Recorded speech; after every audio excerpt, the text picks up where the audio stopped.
Olá pessoal, tudo bem com vocês? Eu sou o Fábio Mascarenhas e você está no podcast Agrociência, o podcast que acredita que a informação é o melhor defensivo contra a praga da fake news.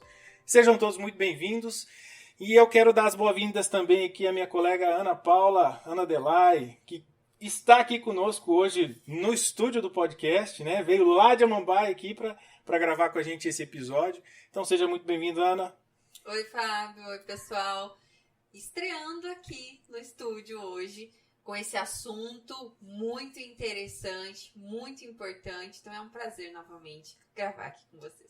Legal, Ana, muito obrigado. Então, para tratar do assunto hoje, nós vamos falar de gases de efeito estufa e o agronegócio, né? Qual a influência disso? Como é que o agronegócio pode enfrentar essa barreira, essa grande dificuldade, esse assunto, né, que a gente sempre escuta por aí, a gente vê nas redes sociais. Infelizmente, a gente encontra algumas fake news aí associadas, associando gases de efeito estufa ao nosso querido agronegócio. E para discutir um assunto tão importante como esse, não poderia deixar de trazer tal pessoa. Seja muito bem-vindo, professor Clândio Favarini Ruviaro. É uma grande honra, um grande prazer recebê-lo aqui nesse podcast e para tratar desse assunto tão importante. Muito obrigado, Fábio. É um prazer estar aqui. Em primeiro lugar, também quero dar os parabéns para vocês por essa iniciativa, que eu acho que combater fake news, a informação, é o que mais nós precisamos nesse contexto atual que estamos vivendo aí. Obrigado por estar aqui, para a Ana também. Vamos conversar, bater um papo sobre essa questão dos gases de efeito estufa. Legal, muito obrigado então, Clândio. Realmente esse é um assunto que está em voga, né? Está em evidência. Todos os lugares que a gente vai acessar a internet, assistir nas redes sociais, ou no YouTube, em qualquer lugar, né, na mídia, enfim, está se falando de gases de efeito estufa, está se falando da pecuária, né, de criação de frango de corte, do agronegócio em geral. E esse é um assunto que a gente precisa desmistificar, né, tirar algumas dúvidas do pessoal em casa, tirar algumas fake news que estão surgindo por aí, né? Então vamos lá. Você quer se apresentar, falar um pouquinho da sua formação para os nossos ouvintes, para as pessoas que não te conhecem? Fala um pouco da sua formação, da sua experiência acadêmica, da sua experiência profissional. Tranquilamente. Eu, primeiramente, sou formado em zootecnia, né? Gaúcho, com boa parte das pessoas aqui que também estão no Centro-Oeste, né? Que vieram para cá há muitos anos e continuam chegando sempre. E então, tenho essa formação na área de agrárias, né? Trabalhei muitos anos também no setor daí de pecuária, de corte e agricultura lá no Rio Grande do Sul. E depois de um certo tempo eu resolvi aí retomar os estudos, até por uma questão de aprofundar mais os conhecimentos. E aí fiz meu doutorado lá na Universidade Federal do Rio Grande do Sul, na área de agronegócios, né? E lá que eu descobri, quase que ao acaso, uma disciplina, né? A tal da metodologia, que é a minha área de pesquisa hoje, que é a avaliação do ciclo de vida, né? Que propicia aí com que a gente consiga identificar os impactos ambientais aí, e no meu caso, focado principalmente no agronegócio. Então já fazem praticamente aí uns 12 anos que estou nessa área e fazendo vários trabalhos em diversos segmentos aí do agronegócio brasileiro. E hoje você está dando aula na UFGD, no curso de graduação e na pós-graduação. Pós-graduação em agronegócios e na pós-graduação em zootecnia, orientando alunos aí de mestrado e doutorado nas duas áreas, sempre conectado na questão de impactos ambientais e como produzir de forma mais sustentável, né? E importante, não é só produzir de forma sustentável que prejudique menos o meio ambiente, mas também que faça ou que proporcione ao produtor, né, ele gerar renda também e cuidar do meio ambiente. Que bacana, né? Já fica o convite aí, né, pessoal, para você que queira aí fazer uma pós-graduação, né, um mestrado, um doutorado aí nessa área de pesquisa do professor Clândio, né? Então já fica o convite, só procurar aí, né, nas próprias redes sociais, né, do programa de pós-graduação, da UFGD. Então fica um convite aí para quem se interessa pelo assunto, né, quem queira ler um pouco mais sobre o assunto. A gente vai colocar algumas informações aqui também no final do vídeo. Ana. É uma linha de pesquisa muito importante, né, professor? Porque, como o senhor colocou, não é só a questão de produzir com sustentabilidade, né? Tem essa preocupação do produtor continuar a sua atividade, né? E a gente sabe que o agronegócio, ele é foco quando a gente fala sobre aquecimento global. E principalmente a sua área de atuação por um bom tempo, que é a pecuária, que é um dos setores apontados como um dos que mais emitem gases do efeito estufa. Então comenta pra gente um pouquinho, o que são gases do efeito estufa, quais são os danos e qual que é a relação do agronegócio? Muito bom. Vamos começar pelo início, então, do que são os gases de efeito estufa, né? Os gases de efeito estufa são elementos, vamos dizer assim, naturais, na verdade, né? Que estão aí na natureza, como o CO2, o metano, o óxido nitroso, né? Mas que, numa proporção inadequada, ou quando tu faz alguns sistemas de manejo inadequados da tua produção pecuária ou agrícola, né? Tu pode fazer com que haja uma grande produção desses gases, e aí sim eles causam impacto, eles podem alterar o meio ambiente. No caso específico, a gente está falando em um potencial de aquecimento global, por consequência das mudanças climáticas, né, oriundas pelo excesso desses gases na atmosfera, né? Mas o lado positivo é que nós temos maneiras, e hoje, graças à tecnologia e aos estudos, de conseguir diminuir essas emissões, né, e fazer com que produzir hoje não seja mais tão impactante como se imaginava alguns anos atrás. E a gente sabe também que não é só no agronegócio que as emissões acontecem, né? Sem dúvida. Ele é o vilão, mas a gente precisa deixar bem claro isso, né? A gente fica focado no agronegócio e no pum da vaca e no... Arroto do boi. O cocô. Mas afinal, é o pum ou é o arroto do boi? É o arroto do boi. É o arroto, claro, né? É o arroto do boi. É o principal emissor que existe ali, é o arroto do boi. Mas nós temos a indústria, que é um dos maiores emissores de gás de efeito estufa, não só no Brasil, mas em vários países do mundo, né? Nós temos o setor de transporte, que é o outro grande emissor, né? Mas, infelizmente, por essa questão de fake news, para a questão de interesses de algumas organizações, de interesses econômicos, que está lidando com um produto que ele é internacionalmente comercializado. Então, existem pressões dentro do país, fora do país. Então, resolveram cair de pau, vamos dizer assim, em cima da pecuária. Mas ela não é a grande vilã. Até porque é um dos setores mais importantes para o fornecimento de um alimento que promove longevidade para o ser humano, né? Que é a proteína de origem animal, que a gente sabe da importância dela para a nossa saúde, para a nossa longevidade, né? Então, tem que ter um cuidado aí com relação às fake news sobre a pecuária que polui, que causa aquecimento global, né? Justamente. E até assim, vamos voltar um pouco do tempo atrás. Assim, pegar uns 12 anos atrás, né? Se falava muito que a produção de carne brasileira era uma grande emissora, né? Então impactava muito o meio ambiente, coisa e tal. Aí a gente fala num termo de referência que é o tal do CO2 equivalente, que aí as pessoas já devem ter ouvido falar alguma coisa nesse sentido. Essa seria a minha próxima pergunta, Cláudio. O que significa isso? É tu transformar esse CO2, o metano e o óxido nitroso, que são os três principais gases emissores, especificamente na pecuária, vamos dizer assim, né? E transformar numa unidade comum, né? Cada um tem um valor de referência, coisa e tal, para poder simplificar e poder usar isso como um comparativo com outros sistemas ou outras áreas de produção, né? Certo. Então o que acontece? Uns 12 anos atrás, mais ou menos, se dizia aí que para produzir 1 kg de carne no Brasil se emitia em torno de 35, 40 kg de CO2 equivalente, né? E hoje a gente sabe que não é. Hoje a gente tem vários trabalhos aí mostrando que essa produção nossa está entre 9 a 12 kg de CO2 equivalente. Uma das melhores, né? Isso. Aproveitando, já que você citou de vários trabalhos, depois, né, quando a gente for colocar esse vídeo no ar, eu peço que você me mande aí alguns links de alguns artigos para que a gente disponibilize esses trabalhos, né, para que os nossos ouvintes, aí, as pessoas que são interessadas nesse assunto, possam ter acesso também aos artigos científicos que estão discutindo esses assuntos. Que são dados oficiais, testados, comprovados, né? Que foi até, inclusive, o tema do nosso episódio passado, né? Que é o papel da ciência para trazer realmente a informação, medir através de uma metodologia válida, né? O real número e o real impacto, né, da produção. É isso aí. Então isso é muito importante até para o nosso projeto, né? dar credibilidade, né? Porque a ideia do nosso projeto é justamente essa, vir aqui discutir assuntos relevantes ao agronegócio, mas com embasamento científico. Então é importante que a gente deixe esse respaldo para os nossos ouvintes, para que eles realmente consigam ter a fonte da informação e uma fonte de confiança, de qualidade, né? Claro.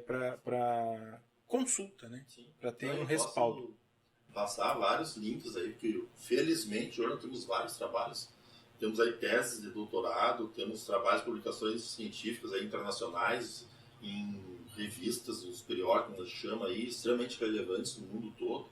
Então, a informação está disponível. Tranquilo. Beleza. Mas é para facilitar a vida do nosso ouvinte. Isso, não tem problema. Clândio, com relação ao plano ABC, você tem alguma informação a respeito desse plano? Do que ele visa, né? Na verdade, assim, a gente sabe que a ideia do plano ABC é reduzir a emissão brasileira de gases de efeito estufa, né? Mais de 20%, se eu não me engano, né? E ela tem alguns passos, né? Se eu não me engano, são 7 etapas, né? 7 passos, 7 compostos, né? O programa é composto por 7 programas, 7 etapas. O que você pode dizer pra gente aí do plano ABC? Fábio, assim, eu acho que o mais importante de pensar sobre o plano ABC são alguns pontos principais dele, né? Já que nós temos que focar no agronegócio, assim, especificamente. Por exemplo, é uma fonte de financiamento, né, para a recuperação de áreas degradadas. Né? Tu pega hoje, depende da tua fonte de informação, mas tu pega aí no Brasil hoje, nós temos entre 40 e 60 milhões de hectares de áreas degradadas no Brasil. E se a gente recuperar essas áreas, não precisa derrubar mais nenhuma árvore. Mesmo que a gente não recupere essas áreas, hoje com a tecnologia que nós dispomos, nós não precisamos derrubar nenhuma árvore. Felizmente. Nós temos plenas condições de aumentar mais ainda a produtividade por hectare só com a tecnologia que existe. Sim. Né? O que é essa tecnologia? É o manejo dos animais, é o manejo das forrageiras, é o manejo do solo, né?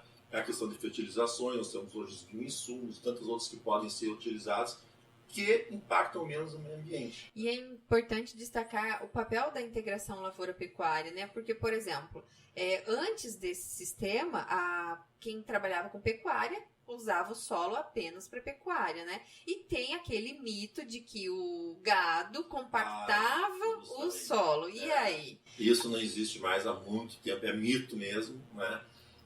Isso ocorre ou ocorria em sistemas muito mal utilizados, mal manejados, que tu colocaria uma grande carga animal em cima daquela área por um longo período, aí causaria uma compactação. Mas isso já praticamente foi por água abaixo, hoje tem conhecimento, tecnologia para utilizar essas áreas sem problema nenhum. E falando nessa questão, isso aí é importante, que está dentro do plano ABC também, Sim. a integração lavoura, pecuária e floresta, né? Que é a maneira mais barata, nós vamos pensar sempre na questão dos custos, né? E o que vai gerar de renda. É a maneira mais barata que existe hoje de recuperar áreas degradadas. Tu vê a do ILPF. Sim. Né? Por quê? Porque tu vai ter dentro daquela mesma área, ao longo dos anos, né? Tu vai poder estar tirando uma cultura, que é um grão, alguma coisa que tu possa plantar ali, né? Uma soja, seja um outro produto. Que pode usar como matéria-prima, inclusive. Como matéria-prima. Também, tu vai ter o gado em cima das pastagens que tu vai colocar depois para colher o grão. E tu tem a floresta ao mesmo tempo crescendo. Exato. Né? Que em 5, 6, 7 anos tu pode colher essa floresta. E hoje a gente sabe quanto que vale a madeira. Né? Que ela também está compensando a emissão de gases de efeito estufa. A floresta é a maior sequestradora de gases de né? efeito estufa. Por quê? Tu tem que armazenar carbono. Como é que tu armazena carbono? Na estrutura da planta e na raiz da planta. Isso. Né? E vai fixando isso no solo. Então, a floresta é a grande sequestradora de carbono. Então, que é possível até equilibrar, né? Tem estudos que falam que é possível equilibrar ou até ter crédito, né, de carbono. Sim, pode gerar crédito de carbono pelo sequestro que tu faz, principalmente com floresta. Floresta é a maior fonte para poder gerar crédito de carbono para comercialização, através da floresta. E hoje já se fala também não só mais nas florestas, né, mas até mesmo utilizar a reserva legal do cerrado, por exemplo, áreas úmidas do cerrado também podem gerar crédito de carbono. Sim. Né? Aí isso é viável hoje. Hoje, como está, não, porque nós temos uma legislação que ainda está sendo tramitada e melhorada, né? Nós precisamos de mais certificadoras, porque hoje nós estamos na mão de poucas certificadoras no mundo todo, e tem um custo alto para isso, então você usar grandes áreas para poder compensar o teu custo, né? Para ter ganho. Ô Clândio, dando sequência, dando continuidade aqui, você já ouviu falar dos pagamentos por serviços ambientais? Sim. Né? a gente sabe que existem algumas participações, né, do governo, né? Seja a prefeitura, seja o governo do estado, seja o governo federal, que incentivam aí o produtor também a continuar preservando a sua propriedade, preservando a natureza, preservando a área que ele vive, que ele planta, que ele cria o seu gado, os seus animais, enfim. E o pagamento por serviços ambientais é uma espécie de incentivo que ele recebe para preservar matas ciliares, né? Matas que estão aí na beira dos rios, por exemplo. Sim. Tem um programa bem interessante que está lá na cidade de Extrema, Minas Gerais, né? Não sei se você já ouviu falar. Eles, cerca de 186 produtores recebem aí em torno de R$300 por hectare ano para garantir a melhoria dos recursos hídricos, né? O que você tem a nos dizer aí sobre esses pagamentos por serviços ambientais? Você é a favor ou não? Você acha que isso funciona? Você acha que é importante? Eu sou assim, Fábio, Viana, extremamente favorável.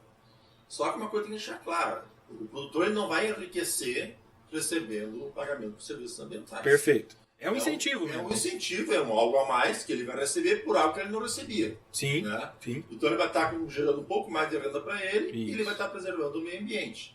Nesse caso, seria mais um incentivo ou um reconhecimento? Porque você acha que ele entraria nessa área, ele degradaria, ou é mais um incentivo ou um reconhecimento? Eu acho que são as duas coisas. É. Tá? Porque o produtor hoje ele está bem mais consciente do que alguns anos atrás em relação à preservação do meio ambiente. E ele já se deu conta o quanto que isso é importante. É. Como eu falei antes, quando tu desmata ou faz alguma outra agressão, tu está mudando aquele microclima. Né? E isso afeta diretamente para ele. É. Então, e ele está mais consciente disso. Né?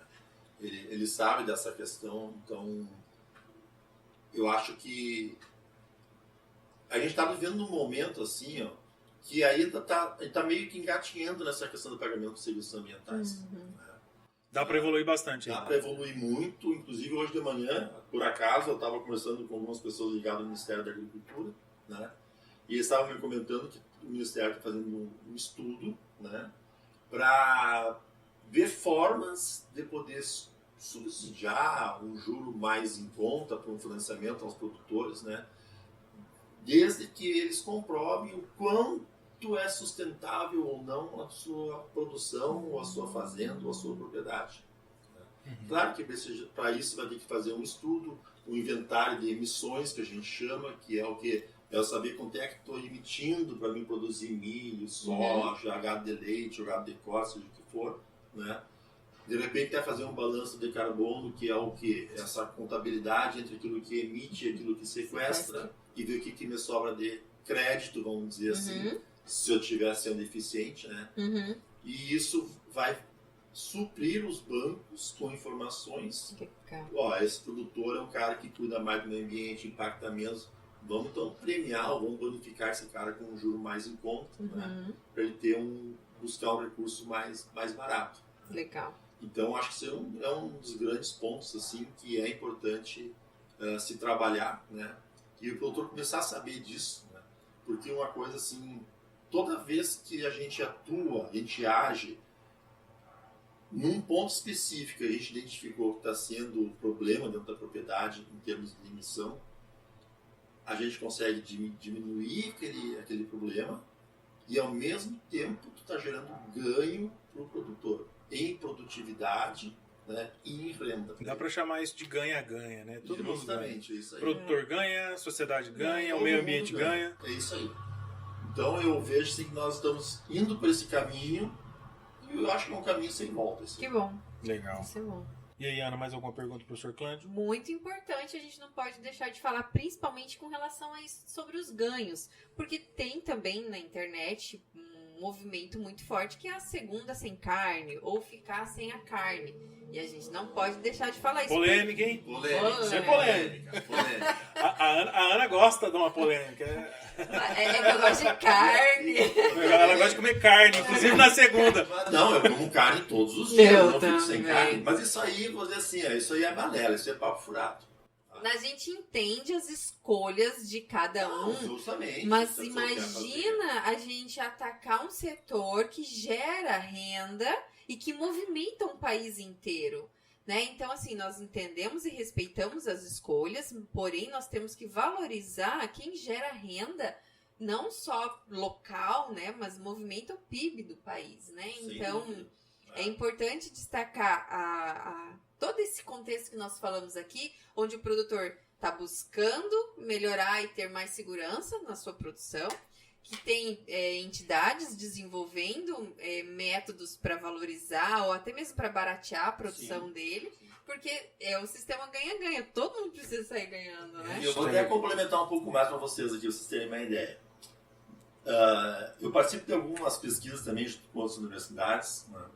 E uma delas agora a gente está terminando já está praticamente escrito um artigo científico que a gente vai publicar dentro muito em breve isso aí. O que a gente fez? A gente conseguiu fazer uma conta, né, de que, por exemplo, pegar um sistema de produção pecuária de corte, se tu aplicar todos os conhecimentos que se tem de tecnologia, de manejo, né, a carga animal na área, respeitar a altura que o pasto tem que estar para ser melhor aproveitado para o animal, de uma melhor qualidade, para deixar ele crescer, enraizar bem, né, fazendo todo esse processo, o que a gente verificou? Nós analisamos 5 sistemas, né? 5 sistemas. Que em um deles, onde tu aplica todo o conhecimento que está disponível, tá aí, não precisa aí ficar preocupado que ele está disponível para o produtor, sequestra mais carbono do que emite. Olha só. Ou seja, o saldo é positivo de... Eu posso comer a carne não é vilã. A carne não é vilã, tá? É como qualquer sistema, se for dentro do agronegócio ou fora dele, se tu é ineficiente, tu vai ter problema, tanto por questões ambientais ou uma questão financeira. E se tu for eficiente, tu vai ganhar em todos os lados. Então é isso que a gente tem que estar ciente, né, do que é a realidade. A realidade é essa. A gente sabe que os produtores estão buscando essas informações, Sem né? dúvida. A universidade, ela desenvolve a pesquisa e os produtores estão indo atrás dessa melhoria, dessa tecnologia, desses manejos. Agora, o nosso papel é levar para vocês ouvintes, para a comunidade, para todos, a informação correta, né? Justamente. De saber que na carne não é o problema. Pelo contrário, né, eu estou buscando, na minha pesquisa, avaliar o impacto na saúde do consumo de determinados alimentos. Já posso falar que a carne traz menos problemas para a saúde do que os ultraprocessados, né? Os embutidos da vida aí. Os ultraprocessados, os alimentos ultraprocessados, né? Então, valorizar mais a pecuária brasileira, porque, por exemplo, professor... fala-se muito sobre o impacto ambiental da produção do agronegócio, mas fala-se muito pouco sobre o quanto o agronegócio desenvolve preservação, realiza a preservação e desenvolve tecnologias para melhorar o meio ambiente e a produção, né? Daí a gente pensar assim, tu vai pegar os estudos que existem hoje na própria Embrapa, que depois foi repetido pela NASA, nós temos aí hoje 66% praticamente do território brasileiro conservado. Tá? Sim, sim. Nós temos aí 8% só do território brasileiro é usado com agricultura. Sim. E 1/3 dessas reservas da preservação é realizada dentro das propriedades privadas. Perfeito, isso mesmo, correto. Sim. E Então, somos considerados o celeiro do mundo. O celeiro do Sim, mundo, isso justamente. Sem dúvida alguma. Os grandes produtores. E produzindo de forma eficiente. Né? Cláudio, diante desse cenário, e acho que já dá pra gente ir partindo pro final. Eu vou fazer uma sacanagem com a Ana agora aqui, só pra dizer, com essa conversa do Cláudio, que ela ficou arrepiada aqui com o que o Cláudio falou. Ó. Isso é emoção? Eu gosto mais de carne, eu gosto mais de pesquisa, eu gosto mais da pecuária, né? Então, assim... O que a pesquisa científica não faz com a pessoa? Você chama-se amor ao agro. É verdade. Eita, mas ó, vamos partindo aqui pro nosso encerramento, então, pra gente não ficar muito longo, né? O pessoal aproveitar tudo. Correto. Isso, para aproveitar cada segundo desse programa. Ô Clândio, você, para encerrar, qual seria aí o mito mais escandaloso aí que você tem ouvido falar e tem visto, tem lido aí sobre gases de efeito estufa, na tua área, né? Na tua linha de pesquisa aí. Se tiver relacionado ao agronegócio, tudo bem. Se não tiver, também não tem problema. Tem algum que você... Não, eu acho que o pior de todos é o que praticamente foi a abertura do que a Ana comentou, que a carne, produzir carne é vilã do aquecimento global. Isso é uma grande mentira, isso é uma grande fake news. Isso aí. Esse é o grande problema. A produção de carne não é a responsável pelo aquecimento global. Tem uma participação, mas muito pequena, se tu fazer uma comparação com todos os setores, né? Mas eu acho que esse é o pior. E eu acho que é isso que nós temos que trazer a realidade, né, para as pessoas. Tem um livro que eu tô lendo aqui, ó, Agricultura, Fatos e Mitos, né, do Chico Graziano, do Décio Luiz Gazzoni, da Maria Tereza Pedroso. Tem um capítulo desse livro aqui que ele trata exatamente isso daí, Clândio, que é capítulo 9, Agricultura de Baixo Carbono e Recursos Hídricos. Aqui ele fala exatamente isso que você está dizendo, inclusive que a pecuária ela pode até inclusive ter crédito, né? Ela produz, se tiver integração lavoura, né? Trabalhando corretamente, ela tem crédito de carbono para a pecuária. Sim, né? Sem dúvida. Então, o exemplo que eu dei está citado aqui no livro do Chico do Deste. O exemplo que eu dei ali de que o sistema de manejo correto, né? Está sequestrando mais do que está emitindo, está gerando crédito de carbono. E uma dúvida. Ou seja, a pecuária de corte, a carne que nós gostamos de comer, nosso churrasquinho, ele vai gerar crédito de carbono. Ela tem crédito de carbono, na verdade, é o contrário do que tanto se ouve por aí. Então, esse é o grande mito. Outra curiosidade, Ana, para que nós que gostamos de carne, de carne de vermelha, de carne de gado, tem determinados tipos de pastos, principalmente no sul, no bioma pampa, que essa carne é rica em ômega 3. Sim, eu vi, eu li um artigo. Vários trabalhos mostrando isso. Olha que interessante. É o sistema de manejo, né? No campo do pasto nativo, do bioma pampa. Né? Que tem uma diversidade imensa de gramíneas e leguminosas, né? Sim. Então, tu tá comendo uma carne altamente nutritiva. Muito bem. É isso aí, pessoal. Vamos salvar o nosso churrasco. Continuar comendo carne, inclusive. À vontade, não vai ter problema nenhum. Pode ficar tranquilo. É isso aí. Mas o mais importante é ter esse conteúdo para discutir. Lembrando sempre que nós respeitamos as escolhas de cada um, né? Sem dúvida. Só que é importante que na sua escolha você também respeite a escolha dos outros e leve informação de qualidade. Não escolha através de uma fake news, né? Isso mesmo. E é importante deixar claro também assim, ó, nós estamos aqui falando todas essas coisas, mas baseado em ciência. Ciência. Não é opinião minha ou do Fábio ou da Ana. De fato. Essa é a ideia do nosso podcast, do nosso projeto. O que eu falei aqui, se vocês forem buscar na literatura, em qualquer lugar, está escrito, está dito. Sim. Muito bem. Foi estudado, foi levantado dados, justamente, né, para todos que entendam aí o que é a ciência, né? É feita uma pesquisa, coleta dados, analisa, metodologia própria, revisar os trabalhos por outras pessoas que também são da área, para ver se a gente não cometeu algum equívoco. Então tá tudo aí disponível. Verdade. Isso aí. Perfeito.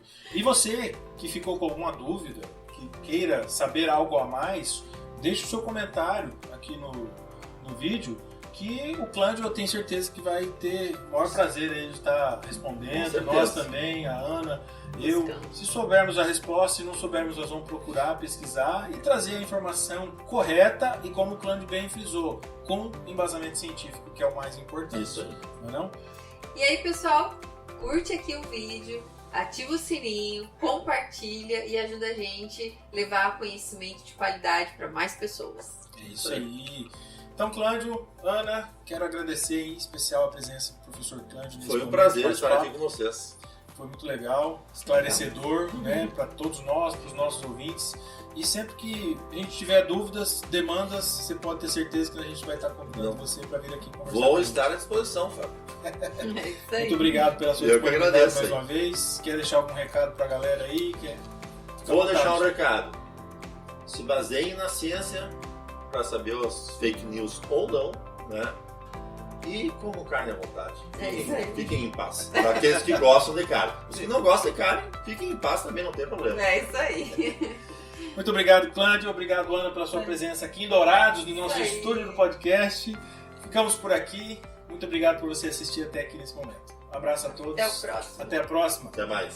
Tchau.